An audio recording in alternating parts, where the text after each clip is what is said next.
turagushima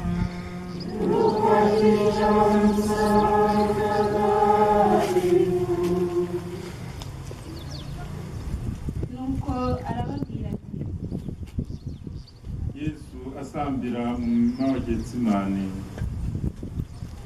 nuko arababwira ati umutima wanjye urashavuye byo gupfa nimugume aha kandi mube maso hamwe nanjye. Hanyuma yigira imbere gato aba yubitse amaso asenga agira ati data niba bishoboka iyi nkongoro ice kure yanjye, nyamara ntibibe uko njye nshaka ahubwo bibe uko wowe ushaka. Naho navuga indimi z'abantu n'iz'abamarayika ariko singire urukundo, naba ndi nk'icyuma kibomborana cyangwa inzogera irangira. Naho nagira ingabire y'ubuhanuzi ngahishurirwa amayobera yose n'ubumenyi bwose, naho nagira ukwemera guhambaye kumwe gushyingura imisozi, ariko ndafite urukundo ntacyo naba ndicyo.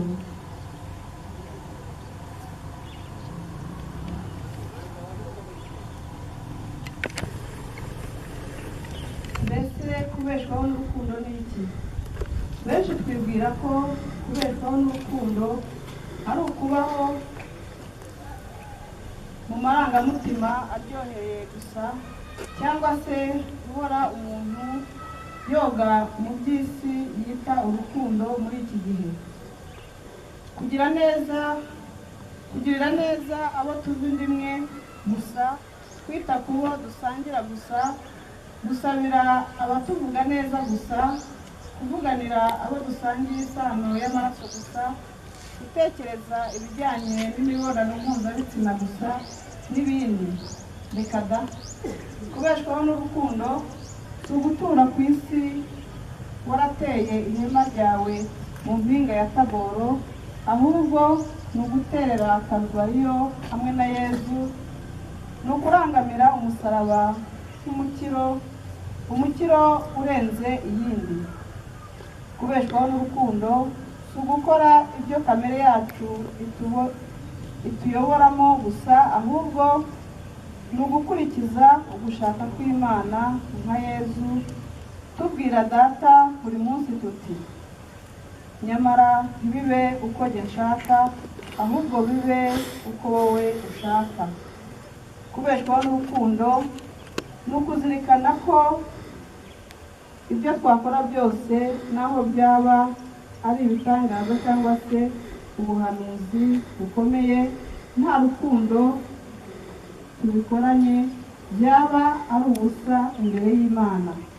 Muvandimwe, beshwaho n'urukundo, nanjye mbeshweho narwo, bityo tuzaba tubeshejweho n'Imana kuko yo ubwayo ari urukundo. dusabe. Yesu wabaye cyane, girira agahinda wagize mu murima wa Getsimani, maze uvuye kubeshwaho n'urukundo rwawe. Dukwiye gukurikiza ijambo ryawe, kuko ariho tugaragariza ko muri twe urukundo rw'Imana rwuzuye koko. Turinda ibyonnyi by'urukundo nyakuri n'ibidakomoka ku Mana byose, irari ry'umubiri, irari ry'amaso, umwirato w'ubukungu n'ibisa nabyo. Duhe kukwiringira aho kwiringira ibikomangoma by'isi, kandi duhumeke umwuka w'urukundo aho turi hose.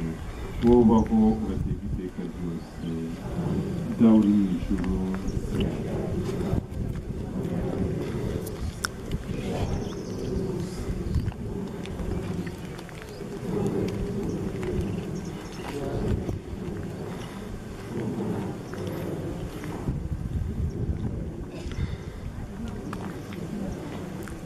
ndakuramutsa Mariya,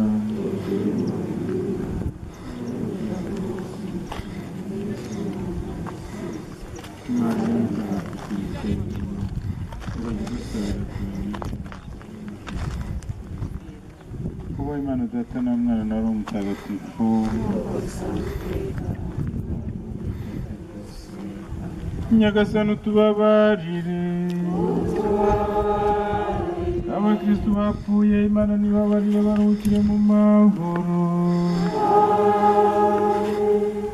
umurimo w'imizeti n'iw'ibyago byabanje yagizaga irakenshi hamwe kandi n'ibyaha ariko wadukunda yabwiye Imana zati ahubare ambabare none gukiza abantu